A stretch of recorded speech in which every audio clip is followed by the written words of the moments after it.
London کے Saint پنکراس station پر مبینہ حملے کے بعد پولیس انتہائی دائیں بازو کے کارکن ٹامی رابنس کا شکار کر رہی ہے، جہاں ایک شخص بے ہوش ہو کر خون بہہ رہا تھا۔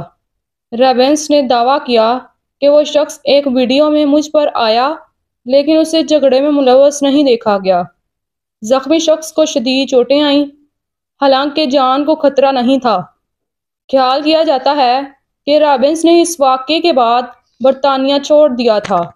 چیری وان نے برطانیہ کی پہلی خاتون آرچ بشپ اور ویلز کے چرچ میں پہلی LGBTQ لیڈر کے طور پر تاریخ فلم کی ہے۔ وہ برطانیہ میں انگلیائی صوبے کی قیادت کرنے والی پہلی خاتون بھی ہیں۔ 66 سالہ وان کو چرچ میں ایک ہنگامہ خیز دور کے بعد آرچ بشپ آف ویلز کے طور پر منتخب کیا گیا تھا۔ اس نے اینڈی جان کی جگہ لے لی، جنہوں نے اسکینڈلز کے درمیان استعفیٰ دے دیا تھا۔ وان مونماؤتھ کے ڈائسس میں استحکام اور شفا دینے میں اپنے کام کے لیے جانا جاتا ہے۔ ایسیکس کے ویدرسفیلڈ میں سابق ریف اڈے پر پناہ کے متلاشیوں کی تعداد میں 50% سے زیادہ اضافہ متوقع ہے۔ اس اضافے نے حالات زندگی اور پناہ کے متلاشیوں کو ممکنہ نقصان کے بارے میں خدشات کو جنم دیا ہے، جیسا کہ ہیلن بامبر فاؤنڈیشن اور Humans for Rights Network کی ایک رپورٹ میں روشنی ڈالی گئی ہے۔ رپورٹ میں کہا گیا ہے کہ پناہ گزینوں کو ایسی سہولیات میں رہنے کی وجہ سے خاصا نقصان ہوتا ہے۔ اضافے کے لیے صحیح تعداد اور ٹائم لائن کی وضاحت نہیں کی گئی ہے۔ 20 سالہ محمد فہیر اماز کو جولائی سن 2024 میں مانچسٹر ایئرپورٹ پر 2 خواتین پولیس اہلکاروں پر حملہ کرنے کا مجرم پایا گیا ہے۔ اس نے پی سی لیڈیا وارڈ کو گھونسا مارا، جس سے ناک ٹوٹ گئی، اور پی سی ایلی کک کو 2 بار کہنی ماری۔ اماز نے اپنے دفاع کا دعویٰ کیا، لیکن عدالت نے اسے مار پیٹ کے 2 الزامات اور اصل جسمانی نقصان پہنچانے کے ایک الزام میں سزا سنائی۔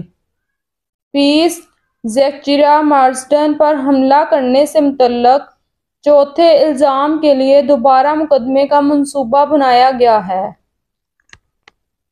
فلسطین ایکشن کے شریک بانی ہدا عموری نے اس گروپ پر برطانیہ کی حکومت کی پابندی کو چیلنج کرنے کی اجازت حاصل کر لی ہے، جس کا مقصد اسے دہشت گرد تنظیم قرار دینا ہے۔ عموری مجوزہ امتناع کے حکم کے خلاف عبوری ریلیف طلب کرے گا۔ ممکنہ طور پر اس کے فعال ہونے میں تاخیر ہوگی۔